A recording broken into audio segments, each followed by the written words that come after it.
Bonjour à tous et désolé pour ce petit retard avec quelques problèmes de connexion. Mais on y arrive, on est tous là. Donc aujourd'hui, on est en présence de Gabrielle, qui est donc notre productrice de voyage et qui va vous présenter les voyages en Algérie aujourd'hui.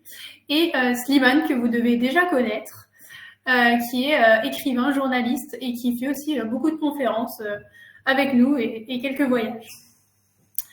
Gabrielle, je te laisse présenter nos voyages. Oui, merci Estelle. Donc, en premier lieu, nous avons un superbe voyage qui s'appelle Splendeur du Sud algérien, qui est vraiment un voyage au carrefour de l'histoire, de la culture et de l'architecture algérienne. Donc, après la visite d'Alger, la Blanche et ses édifices emblématiques, et notamment le cœur de la Casbah, c'est un cap vers le sud qui vous emmène vers Gardaïa, au cœur de la vallée du Mzab, classée à l'UNESCO.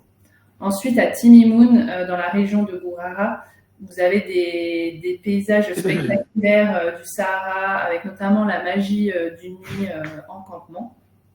Et enfin, Tipaza et le mausolée royal de Mauritanie, où voilà, c'est vraiment un voyage qui est une invitation à plonger dans l'âme de l'Algérie.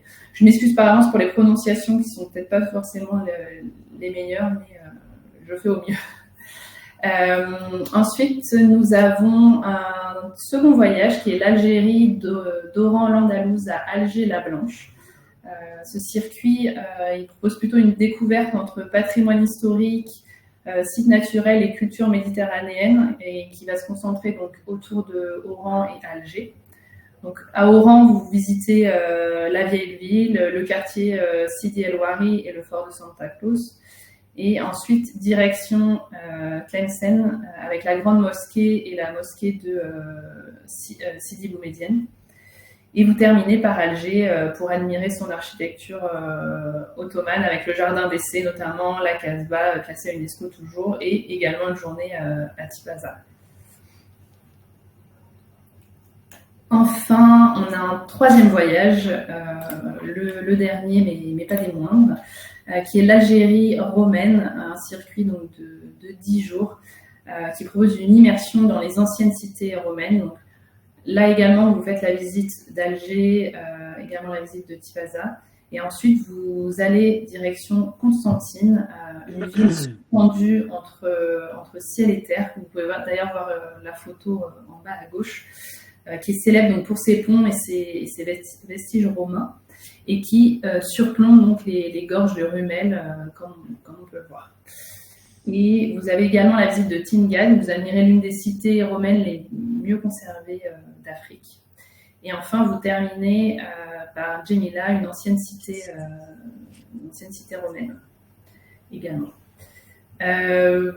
Pour les voyages, c'est à peu près tout. On aura l'occasion d'en discuter si vous avez des questions à la fin de la conférence. Mais maintenant, je vais laisser la place à Slimane qui vous parlera d'Algérie beaucoup mieux que moi.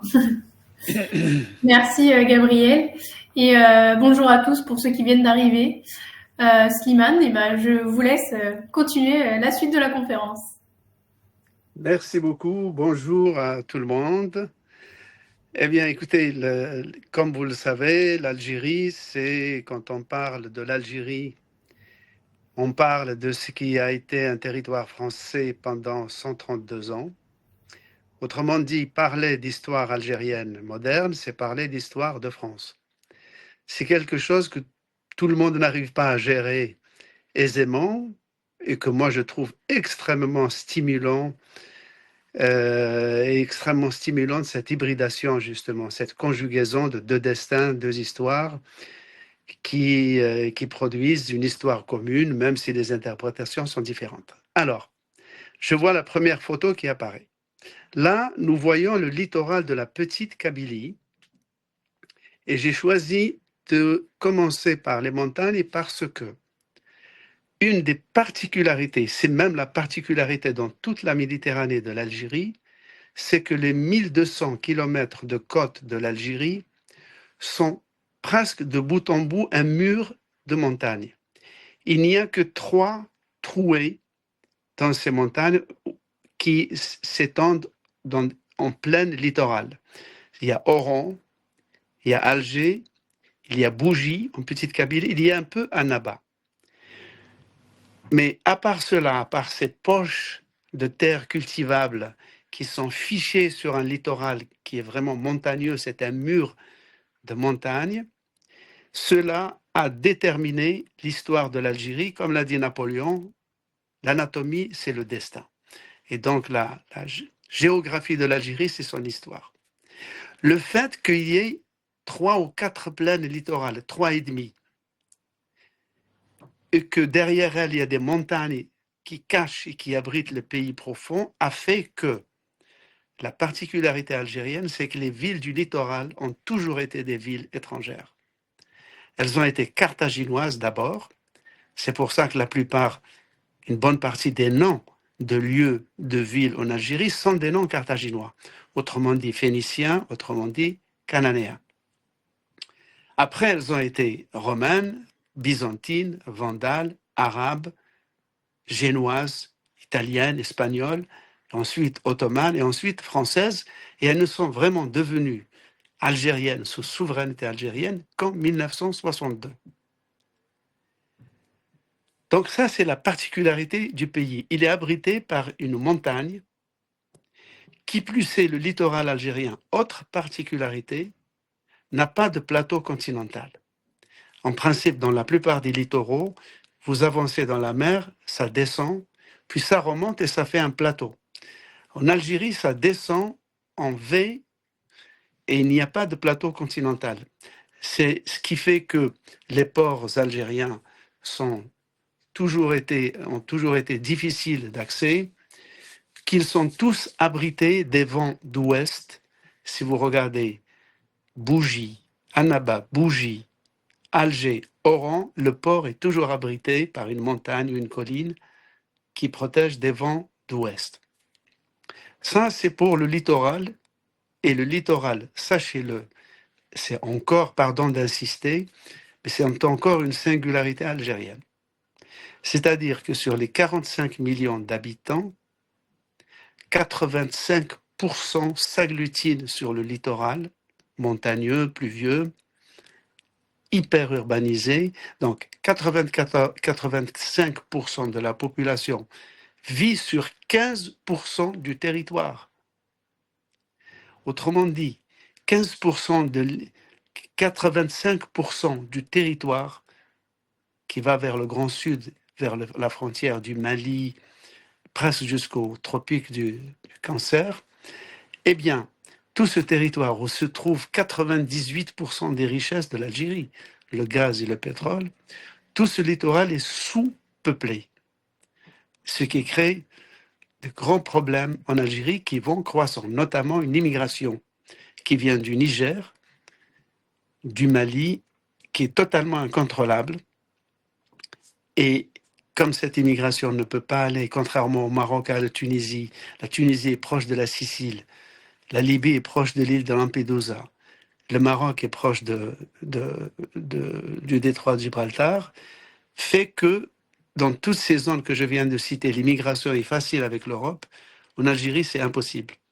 Donc, c'est une immigration qui s'installe et qui fait partie maintenant du paysage de l'Algérie. Ça, on peut regarder d'autres, sur les plus de 2000 km entre le nord et le sud de l'Algérie, cet âge, plusieurs types de paysages dont on va voir un petit catalogue dans les photos qui vont se succéder. Est-ce que vous pouvez défiler les diapos, s'il vous plaît? Voilà. Ça, c'est la Kabylie. C'est la Kabylie en partie quand en été, où c'est un peu aride. Vous voyez, il n'y a pas beaucoup d'arbres. Ça, c'est le Grand Sud, sous-peuplé, et qui est la partie sur laquelle le tourisme algérien mise le plus. Ça, c'est le haut plateau, donc au milieu, au centre du pays. Ça, c'est sur le littoral du côté d'Annaba. Là, c'est encore le Grand Sud à la frontière de la Libye. Ça, c'est encore les montagnes du littoral. On revient encore au Grand Sud, habité cette fois-ci. Parce que vous savez, dans le Sud, il n'y a pas le désert. Il y a le désert qui est vraiment avec ses dunes de sable et qui est hostile, qui est inhabitable, quasiment inhabitable, sauf peut-être quelques oasis. Mais il y a la steppe. La steppe qui est l'univers des pasteurs, éleveurs de moutons, de chameaux, et qui transhume toute l'année, mais où il y a des pluies et on peut faire certaines cultures et les oasis sont plus denses et plus nombreuses. Ça, c'est encore le Sud. Donc, cette Algérie, donc géographiquement, dont on a vu la diversité, qui veut dire diversité climatique, géographique, diversité de la faune, de la flore, de la quantité d'eau et de pluie. Et là, il y a un très grand déséquilibre. Par exemple, la petite Kabylie reçoit 1600 mm de pluie chaque année, c'est-à-dire 3 fois plus que Paris et Brest.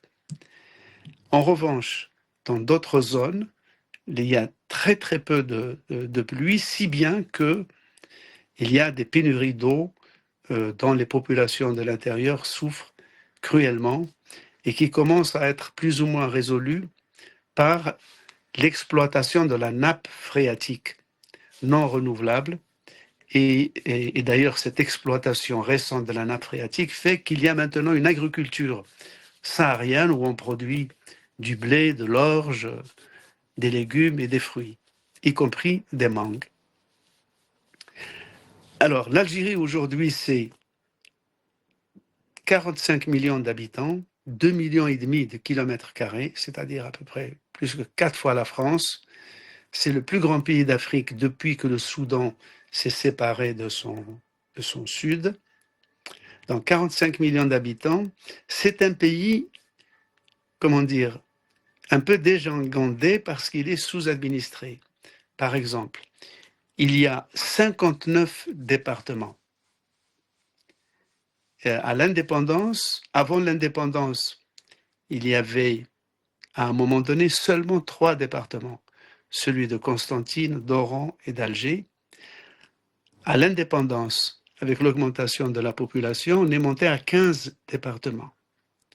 Donc en 62, il y avait 15 départements. Vous allez voir pourquoi ces chiffres sont intéressants, parce qu'ils vous donnent une clé de lecture aussi. Donc en 62, 9 millions d'Algériens, 15 départements, 1500 mairies. Aujourd'hui, 45 millions d'habitants, 59 départements, donc multipliés presque par 4. La population multipliée par 6, 5. Et tenez-vous bien, le nombre de mairies n'a pas changé. Il est à 1540. On a créé 40 municipalités seulement. Ce qui veut dire que, par exemple, si on divise la population française par le nombre de 36 000 mairies, ça nous donne un maire pour 1800 habitants. En Algérie, ça nous donne un maire pour 25 000 habitants. Ce qui fait que l'interface de l'individu, de citoyen avec l'État, il est totalement inexistant. Les maires en Algérie n'ont pas de permanence, ne donnent pas d'audience, de même d'ailleurs que les parlementaires n'ont pas de site internet, n'ont pas de permanence, n'ont pas de bureau où ils reçoivent des gens. On ne sait presque rien sur leur biographie, il y a juste la photo, la date de naissance. Donc tout cela fait que la gestion, l'aménagement, les rapports entre les citoyens et l'État ne sont pas encore au beau fixe. Et donc, même s'il y a des tas de progrès dans des tas de domaines, notamment l'éducation, les soins, les routes, il y a encore des trous noirs qui laissent la place au bricolage et à l'improvisation. Alors, ceci, évidemment, est le produit de l'histoire algérienne. L'histoire algérienne est inséparable de l'histoire de la Méditerranée, puisque de grands événements de l'histoire méditerranéenne ont concerné directement l'Algérie. Si on remonte à l'époque carthaginoise, c'est-à-dire du 8e siècle avant Jésus-Christ jusqu'à la destruction de Carthage à la fin du 2e siècle avant Jésus-Christ. Carthage, c'est toute l'Afrique du Nord, c'est toute la côte espagnole andalouse, disons jusqu'à Perpignan. C'est la Sardaigne, c'est la Sicile. Donc, les Carthaginois ont apporté de l'Orient l'olivier, probablement la culture du blé et du pain, et l'alphabet, évidemment. Plus les religions de la déesse Tanit, de Baal, de Moloch. C'est une immense civilisation et l'Algérie a vécu presque 1000 ans sous cette civilisation sémitique. Et ensuite, après la destruction de Carthage par les Romains en 106 avant Jésus-Christ, Rome s'installe et fait de l'Afrique du Nord, qu'on appelle l'Africa à l'époque, bien que l'Africa désigne surtout la Tunisie, l'Est algérien, disons à partir de la petite Kabylie de Bougie, jusqu'à Tripoli en Libye. C'était ça, l'Africa des Romains. Le reste, c'est la Numidie, c'est la Mauritanie, non pas Mauritanie. Et donc, ça devient une très grande province de Rome. Rome a construit au Maghreb 20 000 kilomètres de routes pavées et 400 villes. Il en reste des vestiges. Tout à l'heure, vous présentiez des voyages dans l'Algérie antique. Ça c'est Djemila, petite Kabylie vers Sétif, sur laquelle Albert Camus a écrit un livre absolument lumineux. Ça, c'est Timgad. C'est beaucoup plus vers le sud, vers les plaines de l'intérieur. C'était un limès pour empêcher déjà, les immigrés, les pasteurs qui étaient considérés comme des nomades, comme des maraudeurs, pour les empêcher. Et il y avait une légion romaine qui s'appelait l'Augusta. Et figurez-vous, quand il y a eu la Deuxième Guerre mondiale, le général Join, qui dirigeait les troupes, les tirailleurs algériens, avait appelé l'armée, le corps d'armée algérien, il l'avait surnommé ou rebaptisé la 5e Augusta. Donc ça, c'est Timgad. C'est un site absolument très bien préservé. Il y a un merveilleux musée avec des très, très, très belles mosaïques, comme à Djemila d'ailleurs, très bien conservées. Ça, c'est le site de Tipaza, très cher au cœur de Albert Camus, qui lui a consacré 2 ouvrages. Là, c'est un site au bord de la mer qui est évidemment visitable. Là, ce n'est pas loin de Tipaza, c'est une sorte de pyramide conique qui date de la même époque, 2e siècle après Jésus-Christ, qui donne sur la mer et qui est un des lieux les plus... Ça s'appelle la tombeau de la chrétienne, mais c'est une appellation purement hypothétique. Néanmoins, tombeau de la chrétienne ou tombeau d'une princesse ou d'un prince païen n'enlève rien à sa majesté et surtout au site sur lequel il trône, parce que du point vers le nord, il donne sur la mer, et vers le sud, il donne sur la plaine, la fameuse plaine de la Mitidja, avec les villes de Blida, la ville de Boufarik, qui est le paradis de l'oranger, et où d'ailleurs a été créée la boisson Orangina. Alors là, c'est un monument carthaginois, qui se trouve du côté de Constantine. Là aussi, c'est le tombeau d'un des rois numides, berbères, du 2e siècle, deuxième siècle avant Jésus-Christ. Là, on arrive à l'Algérie musulmane, c'est-à-dire qu'après les Romains, lorsque l'Empire romain, qui est le seul empire dans l'histoire qui a unifié tout le pourtour méditerranéen, c'est-à-dire que l'Empire romain s'étalait de l'Écosse jusqu'à l'Arabie, l'actuelle Arabie saoudite, et de l'Irak jusqu'au Maroc, c'était une seule administration, un seul empire. Quand l'islam est venu, après avoir succédé aux Byzantins, eh bien, l'arrivée de l'islam va diviser la Méditerranée en deux, c'est-à-dire de l'actuelle Turquie jusqu'à l'Andalousie, avec la Sicile qui était à un moment donné musulmane. Là, on est à Tlemcen. C'est un minaret du 9e, 10e siècle de construction. On sent une influence andalouse. Et dans l'histoire de l'islam nord-africain, l'Algérie a eu un rôle, si on la considère aujourd'hui dans ses frontières modernes, donc séparée du Maroc et de la Tunisie, on peut dire qu'elle a joué un rôle beaucoup moins important que le Maroc et la Tunisie. Pour plusieurs raisons, dans la géographie.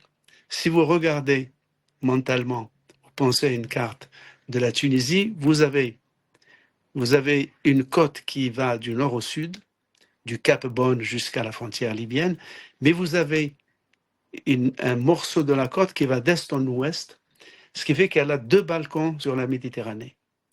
Elle est très proche, elle a quelques îles, comme l'île Kerkena, qui est l'île des Lotophages où Ulysse s'était arrêté.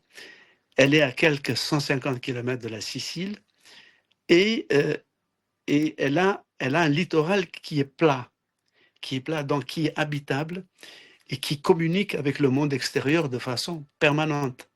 Alors que l'Algérie ne communique avec le monde extérieur que par Annaba, Bougie, Alger et Oran, réellement, dans l'histoire. Alors que le Maroc, il a la côte atlantique et il a une partie sur la côte méditerranéenne. Donc ces 2 pays sont, du point de vue du contact avec la mer, qui est le lieu de l'échange, du commerce, du brassage, sont beaucoup plus avantagés que l'Algérie. Du coup, l'Algérie, ce qui était utilisé comme un corridor de circulation entre l'Orient et l'Occident. C'est pour ça que si vous parcourez l'Algérie profonde, vous allez avoir ce qu'on appelle en Algérie les hauts plateaux. C'est à 1000 mètres d'altitude, donc il fait terriblement froid en hiver, d'où le mot d'ordre des organisations touristiques françaises durant la période coloniale, que j'aime bien comme formule. L'Algérie est un pays froid où le soleil est chaud. Donc si vous parcourez c'est de la steppe, on se croirait en Ouzbékistan. Donc, de la ville tunisienne de Kairouan, qui est dans la steppe, on fait 1000 kilomètres et la prochaine ville avec université, médersa, civilisation, c'est Fès au Maroc. C'est-à-dire de Kairouan au sud de la Tunisie jusqu'à Fès, qui était un centre, une capitale impériale au Maroc, il n'y a pas l'équivalent d'une ville comme ça en Algérie. Il y a évidemment de merveilleuses oasis comme Biskra, il y a la ville de Tlemcen, mais la ville de Tlemcen est déjà accolée au Maroc. Donc imaginez ce grand vide des hauts plateaux algériens sur 1000 km, c'est un plateau sur 1000 mètres, il y a de magnifiques oasis, des paysages à tomber à la renverse, il y a un mouton avec une très belle laine, une chair absolument succulente, mais il n'y a pas la densité des villes tunisiennes, qui sont pour la plupart des villes littorales. Tunis, Bizerte, Cap Bonne, Sfax, Mahdia, Monastir, jusqu'à Djerba. Il n'y a pas l'équivalent de Rabat, de Mogador, Agadir et des villes intérieures du Maroc. Ça, on peut dire aujourd'hui que les 3 pays ont une histoire différente. Mais en fait, jusqu'au XXe siècle, c'était à peu près la même histoire. Les frontières étaient très fluctuantes et c'est seulement en les regardant dans leurs frontières actuelles qu'on a l'impression qu'ils ont des histoires différentes, voire même opposés. C'est un peu ce qui s'est passé avec les pays de l'Europe centrale sous l'Empire austro-hongrois, c'est-à-dire la Hongrie, la Tchéquie, l'Autriche, une partie de l'Ukraine avait la même histoire, mais se sont individualisés à la fin du 19e siècle. Même chose au Maghreb. Donc l'islam s'est immédiatement installé. La langue arabe a accroché d'autant plus facilement qu'il y avait l'héritage carthaginois et cananéen. Et cet héritage carthaginois, même si Carthage a été détruite en 100 et quelques avant Jésus-Christ, c'est-à-dire Saint Augustin qui vient 5 siècles après, se plaint dans ses sermons qu'on n'arrive pas de trouver de prêtres qui parlent le punique, c'est-à-dire le carthaginois, pour les envoyer dans les zones rurales de ce qui est aujourd'hui l'Algérie. Autrement dit que 5 siècles après la destruction de Carthage, la langue carthaginoise, qui est une langue sémitique, avec les mêmes racines que l'arabe, l'hébreu, l'araméen, a persisté. Et l'arabe s'est installé facilement, il s'est coulé dans le moule de la langue carthaginoise, qui était déjà une langue du quotidien. L'islam s'est enraciné avec, mais il y a eu des bougies qui a été à un moment donné un foyer culturel. C'est d'ailleurs de là-bas qu'on exportait en partie les bougies en Europe, d'où le mot bougie, la bougie, donc cierge, qui vient de la ville de Bougie. Mais il n'y a pas eu l'équivalent de Fès, du Caire, de Tunis ou de Cairo. L'Algérie, donc, de ce côté-là, dans l'imagerie populaire maghrébine, quand les luttes pour l'indépendance ont commencé, on imaginait, allégoriquement, on imaginait le Maghreb comme un oiseau dont la Tunisie serait une aile, le Maroc l'autre aile, et l'Algérie le corps. Et quand les luttes d'indépendance ont commencé en Tunisie et au Maroc, avant l'Algérie d'une certaine manière, les luttes pacifiques, on disait que l'oiseau maghrébin, ses ailes bougent, mais le corps est encore posé sur le sol français. Voilà pourquoi un des noms de l'Algérie, avant qu'elle ne porte ce nom, qui a été imposé par l'administration française en 1839, on des géographes arabes qui appellent le Maghreb l'île du Maghreb. C'est une île, c'est-à-dire entre le désert de l'eau et l'océan de sable, l'île du Maghreb. Le Maroc s'appelle Maghreb extrême ou Maghreb ultime, et l'Algérie s'appelle le Maghreb central. Mais ça fait partie du Maghreb.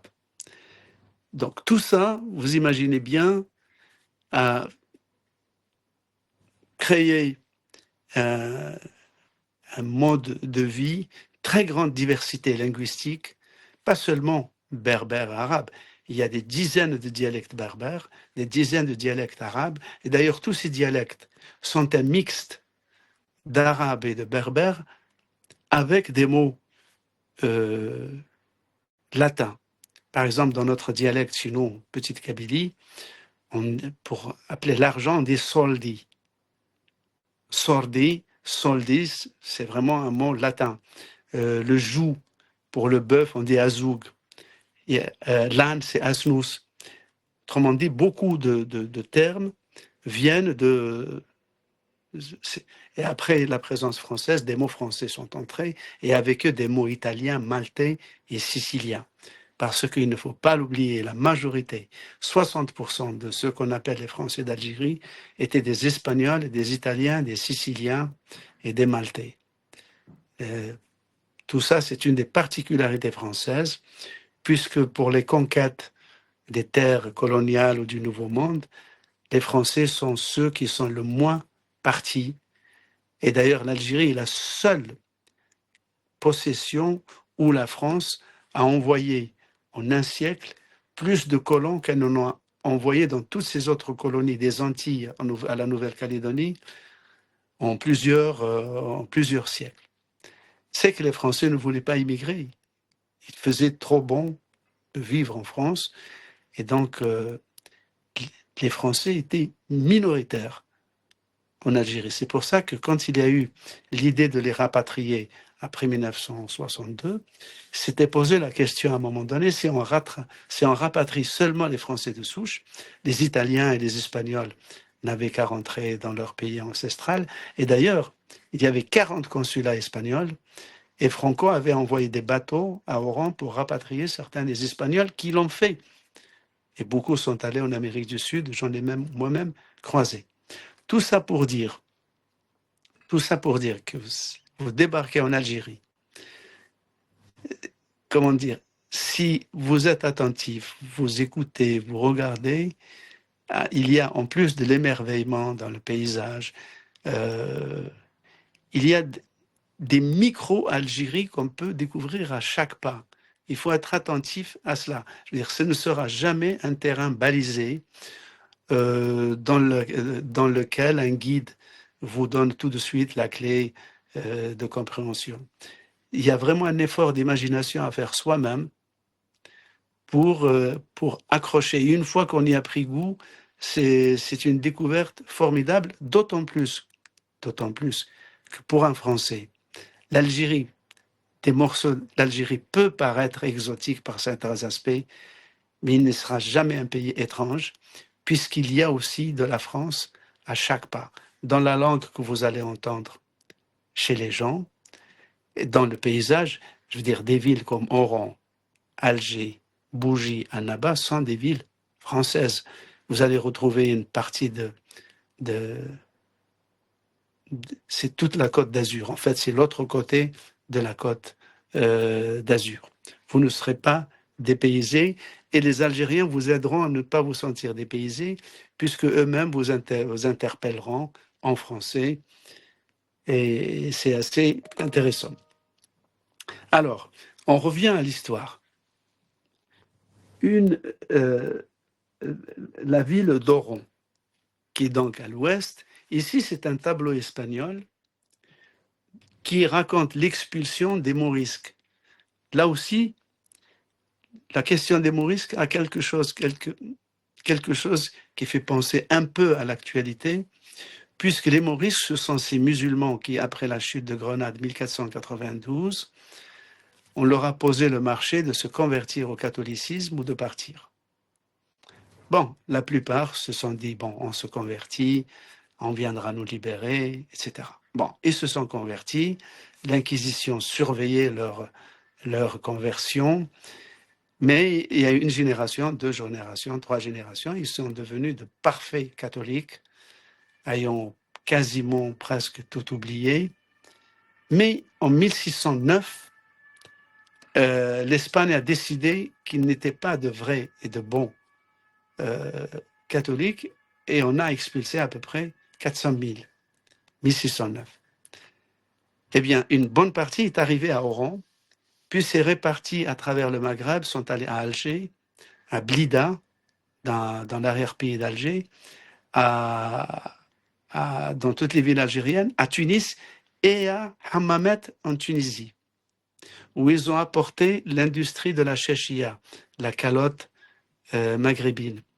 Figurez-vous que le vocabulaire, le jargon de l'industrie de la chéchia en Tunisie, jusqu'à maintenant, il est espagnol.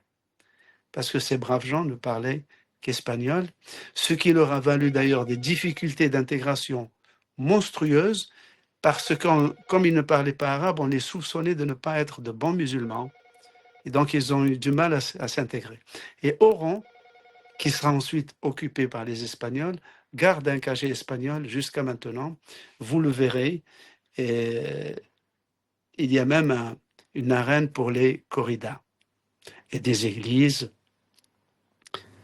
Alors, donc, on est en train de parler des Espagnols. Les Espagnols, donc, après avoir chassé les musulmans qui n'ont pas voulu se convertir, sont allés à la conquête du Maghreb.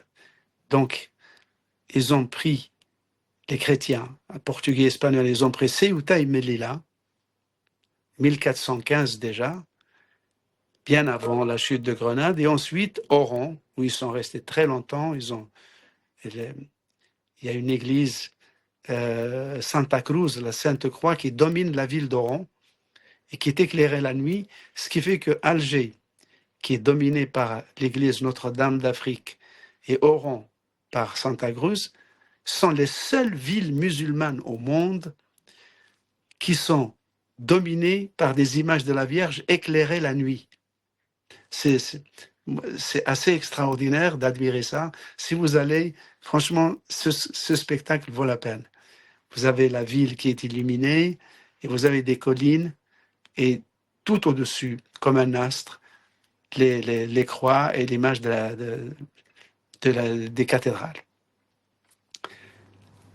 Alors, contre les Espagnols, les Algériens ont appelé 2 frères turcs, les frères Barberousse, qui sont en fait des chrétiens convertis, des chrétiens de l'île grecque de l'île de Lesbos, fraîchement convertis, qui sont venus en Algérie et ont chassé les Espagnols.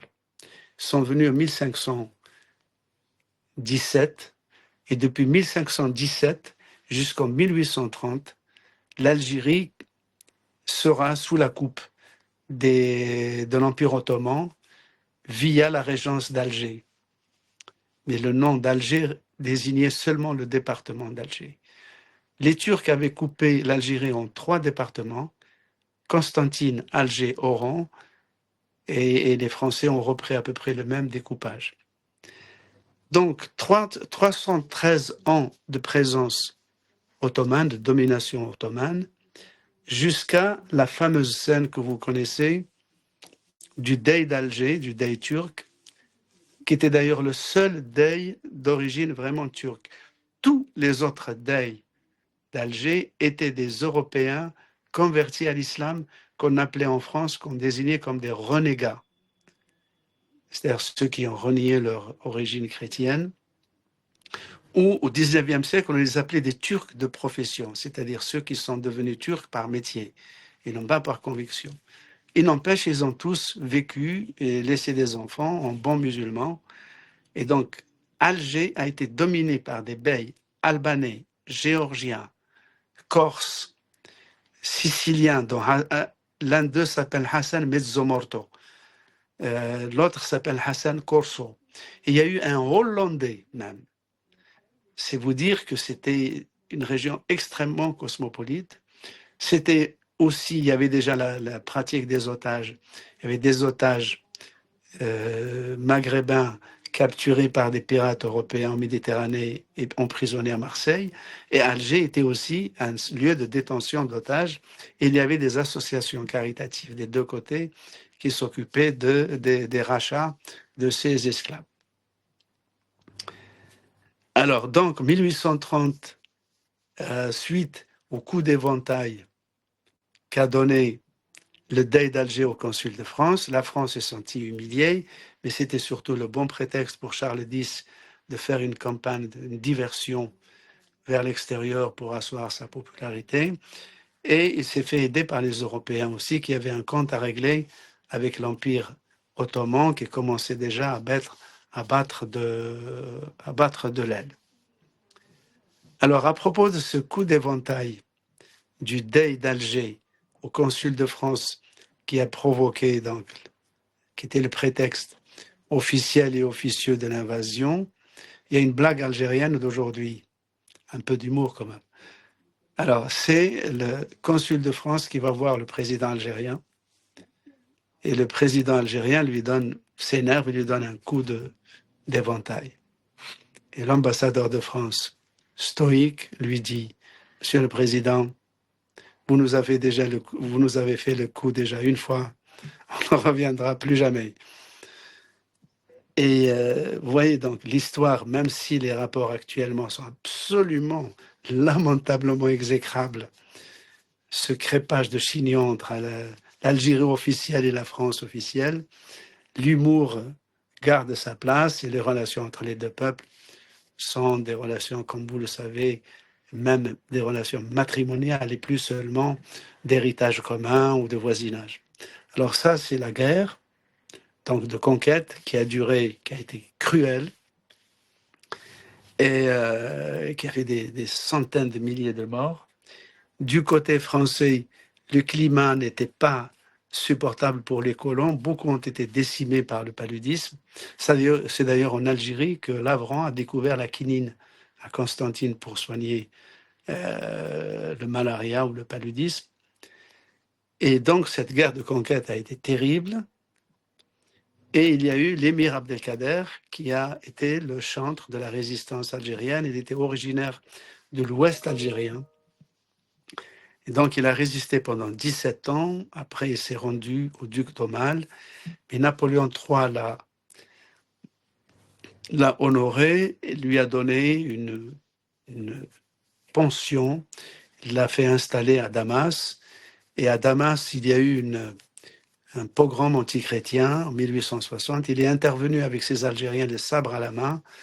Il a sauvé les chrétiens, d'où les médailles qu'il a données par le tsar de Russie, Alexandre II, par le pape, par l'empereur Napoléon III, par la reine d'Angleterre. Bref, il est devenu un personnage universel. La France en a fait un héros français, et l'Algérie, elle lui a consacré même un timbre il y a 20 ans, et l'Algérie, on a fait le précurseur de l'État algérien moderne. Alors là, on est à Alger, on est au Jardin d'Essai. Le Jardin d'Essai, c'est une pure merveille au centre d'Alger, où c'est un jardin d'acclimatation, où il y a des arbres, des plantes du monde entier. C'est d'ailleurs ici que Johnny Weissmuller, l'acteur qui a joué Tarzan, est venu tourner un de ses premiers épisodes. Au fond, c'est le musée des Beaux-Arts des années 20-30 qui est une merveille. Et là, vous avez des Degas, des Caillebotte, des tableaux, de la peinture, des œuvres, des sculptures du père de Jean-Paul Belmondo. On peut passer une journée entière comme si on était dans un musée en France.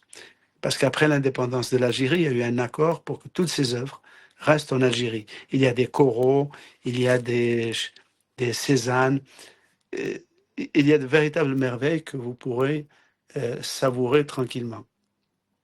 Là, c'est la ville d'Alger, qui était la deuxième ville de France selon le titre qu'on lui donnait, et qui a été la capitale de la France libre pendant 1 an. Lorsque De Gaulle en avait fait son quartier général. Il habitait dans ce qui est aujourd'hui la résidence de l'ambassadeur de France à Alger. Là, c'est la ville d'Oran. La photo est prise depuis la basilique de Santa Cruz, où il y a une magnifique statue de la Vierge. Ça, c'est la ville de Constantine qui est construite sur un rocher. Et c'était une ville qui, à l'époque carthaginoise, était déjà une capitale, c'est-à-dire il y a 2500 ans presque. Alors là, pour on arrive à l'histoire franco-algérienne aussi, il y a eu un projet, s'il avait réussi, on n'aurait peut-être pas eu la guerre. Peut-être. C'est que Blum, au moment de Léon Blum, le Front populaire, il y avait le préfet Violette, et Blum avait proposé de donner le droit de vote, donc la citoyenneté, à 60 000 Algériens sur 7 millions. Juste 60 000.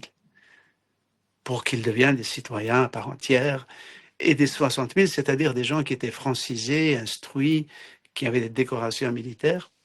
Et contre ça, le lobby colonial s'était érigé, s'est dressé vent debout et a fait capoter le projet donc de citoyenneté pleine et entière à 60 000 Algériens seulement. Et ça n'a pas marché. Donc c'est à partir de ce moment-là que les mouvements assimilationnistes, tous les partis politiques à l'époque étaient assimilationnistes, peu ou prou. Ils n'envisageaient pas leur vie en dehors du cadre français, sauf un parti, Temessali Hadj, qui est sous l'influence du Parti communiste et du mouvement prolétaire international, demandait, lui, l'indépendance.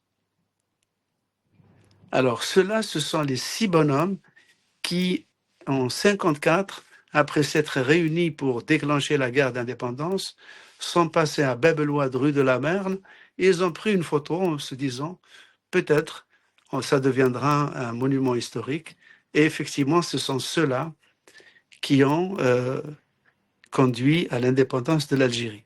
À ceci près que celui qui est debout à droite, Mohamed Boudiaf, a été assassiné en direct pendant qu'il donnait un discours en Algérie en tant que président de l'Algérie.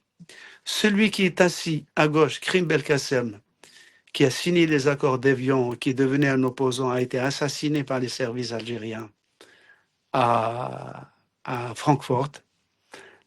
Les trois autres, sauf celui qui est debout à gauche, à la Habitat, ont été tués au combat. Voilà le résumé un peu de la tragédie algérienne.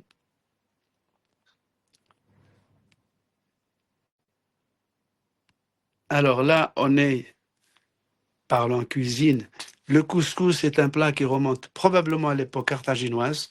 On a trouvé des vestiges, des tessons de couscoussiers qui remontent au IIIe siècle avant Jésus-Christ.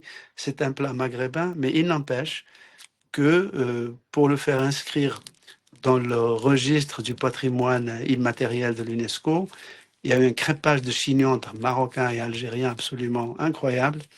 Et finalement, il a été admis comme plat maghrébin. Là, une des particularités de l'artisanat algérien qui est différent du Maroc et de la Tunisie, ce sont ce qu'on appelle les bijoux berbères qu'on trouve chez les Touaregs. Et ceux-là sont fabriqués en Kabylie, dans la grande Kabylie, mais vous pouvez les trouver en vente partout en Algérie. Alors, autre chose, il y a la question de la langue. Comme je vous ai dit, il y a une très grande diversité linguistique. Les deux langues de travail de l'État, c'est l'arabe, langue officielle, et le français, langue de travail. Mais les militants berbéristes ont demandé à ce que le kabyle, le berbère, soit reconnu. Et donc, on a tiré un alphabet qui est un dérivé du carthaginois, donc du phénicien, du punique, pour tirer un alphabet dit alphabet berbère. Et donc, aujourd'hui, on a 3 alphabets en Algérie, figurez-vous. Donc, les factures d'électricité, les panneaux routiers sont rédigés dans ces 3 langues. Vous vous imaginez un peu la cacophonie que ça peut faire et les questions identitaires que ça pose.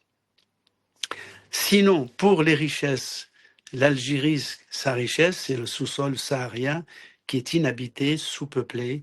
Et vous voyez, il y a des pipes qui envoient du gaz et du pétrole en Italie, pour l'Europe, et via l'Espagne. Il y avait un pipe, le jaune là à gauche, qui passait par le Maroc, mais suite à la brouille entre le Maroc et l'Algérie l'a complètement fermé en perdant des milliards pour elle-même et des centaines de millions de royalties pour le Maroc.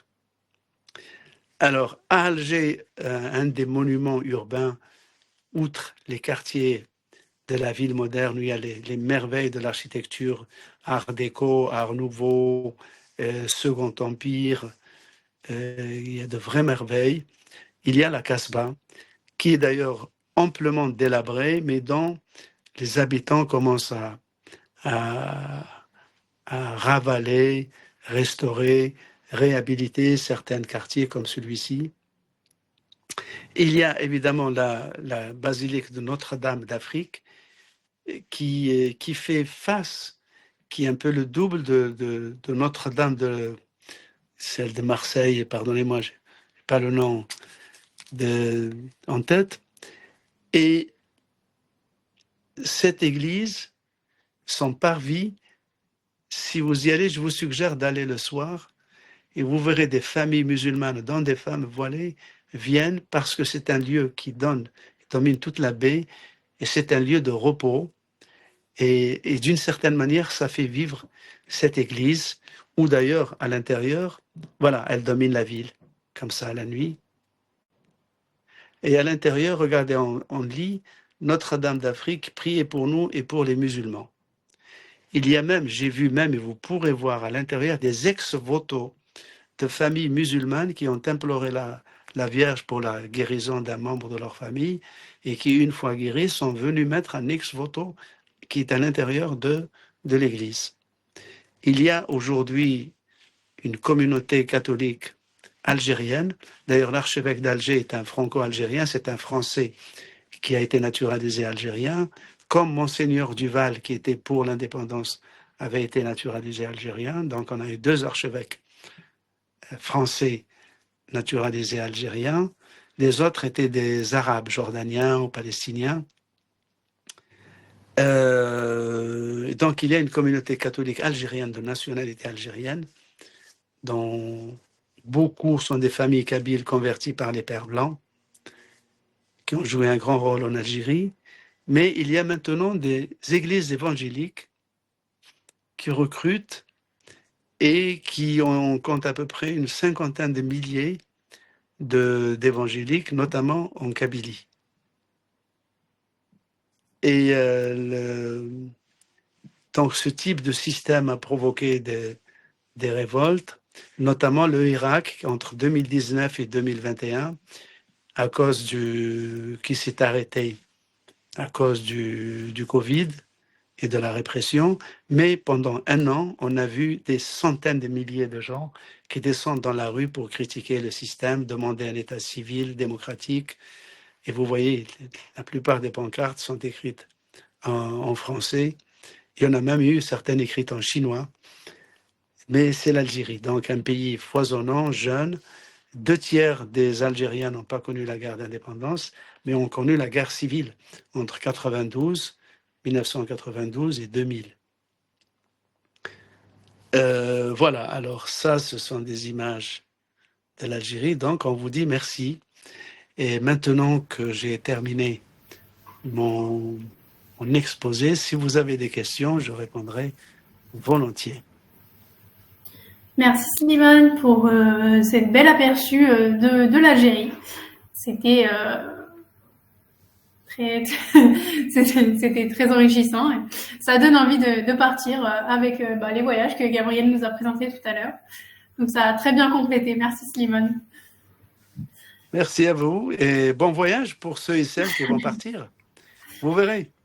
Oubliez les querelles à Alger-Paris parce que ça n'a aucune incidence sur les gens, grosso modo.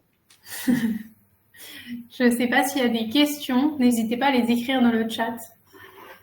Et puis, moi, Slimane et Gabriel, nous y répondrons. Voilà.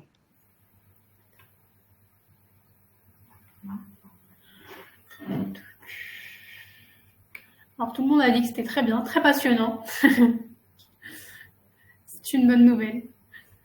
Ouais. Et donc, vous retrouverez tous les replays sur notre chaîne YouTube, comme d'habitude. D'accord.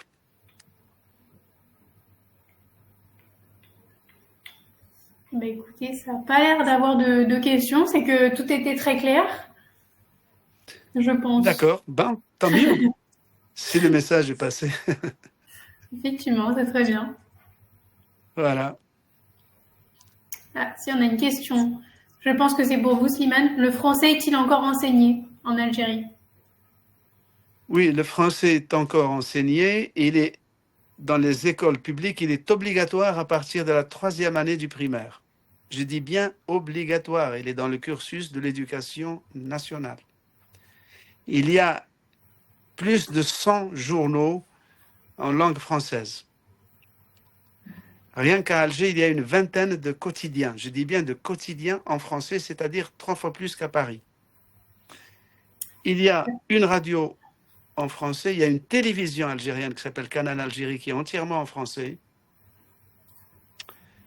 Il y a des éditeurs, il y a 17 éditeurs qui publient des livres, des romans, des pièces de théâtre en français. Et la plupart des documents officiels sont rédigés aussi en français. Donc, je vous dis, vous ne vous sentirez pas dépaysé. Merci Slimane pour ces précisions. On avait une autre question, je crois. D'où vient le nom d'Alger? Alors, Alger, ça vient de l'arabe Al-Jazaïr, Al-Jazaïr, qui veut dire les îles, les îlots. Parce qu'autour d'Alger, il y avait des îlots séparés du continent sur lesquels les Espagnols avaient installé des forteresses d'où ils bombardaient Alger. Et quand les Turcs sont venus, ils ont fait des jetées qui ont relié ces rochers entre eux. Donc, à l'origine, ça veut dire les îles. Donc, Al-Jazair, ça a donné chez les Espagnols Al-Jazira, ensuite Argel, Argel, chez les Portugais Alger, Argel, chez les Espagnols Algérie, chez les Italiens Algérie, et les Français ont fait Algérie. Et ça vient de l'arabe Al-Jazair qui veut dire les îles. Mais il n'y a plus d'îles puisqu'elles ont été reliées au continent. Très bien, merci. J'avais vu une autre question, la photo en haut à gauche. Donc c'est Petra en Jordanie. Oui. Voilà, pour information. Oui. Je voulais répondre à une question sur est-il possible d'organiser un voyage pour une personne handicapée en fauteuil roulant. Alors sur les voyages de groupe, il faudrait que je vérifie avec notre correspondant local, mais je pense que c'est un peu compliqué. Mais par contre, sur les voyages individuels, ça peut s'organiser. Et donc, dans ce cas-là, contactez notre service client qui sera plus à même de vous renseigner sur toutes les possibilités et modalités. Donc, c'est plus du voyage sur mesure, entre guillemets. Voilà. D'accord. Donc, pour ceux qui ont besoin, je vous remets tous les contacts de l'agence. Donc, ça, c'est le numéro de l'agence ainsi que leur mail. Vous pouvez leur écrire directement et les contacter. Je vois qu'on avait une autre question. Sur les routes, est-ce qu'elles sont bien praticables ou pas? Alors, entre les grandes villes, il y a maintenant des autoroutes. Des autoroutes à sens unique de chaque côté. Elles sont larges, elles sont bien entretenues. Il y a des relais. Donc, de ce côté-là, il n'y a pas de problème. Ok, très bien. Et écoutez, je pense qu'on a déjà répondu à cette question, que du coup, les Français sont les bienvenus en Algérie. Oui. Et les gens ne manqueront pas de le dire, d'ailleurs. Moi, dans les groupes que j'ai accompagnés, les gens nous disent « Merci, vous êtes chez vous, merci d'être venus nous rendre visite. » Et c'est eux-mêmes qui nous interpellaient. Hein. C'est une bonne nouvelle, on est les bienvenus en Algérie. Oui, vraiment. Donc n'hésitez pas à partir avec nous. Oui. On a une autre question. Comment ont été entretenus les bâtiments après l'indépendance? Très mal. La plupart des ascenseurs sont tombés en panne. Les façades ont été bouffées par le sel. Mais, sur la façade, sur les grands boulevards qui font le front de mer, il y a un travail de restauration, de ravalement très bien fait, dans une partie par une société portugaise. Et il y a franchement la rénovation est de très, très, très bonne qualité. Notamment dans l'ex-rue d'Isly, qui s'appelle maintenant rue Ben Midi.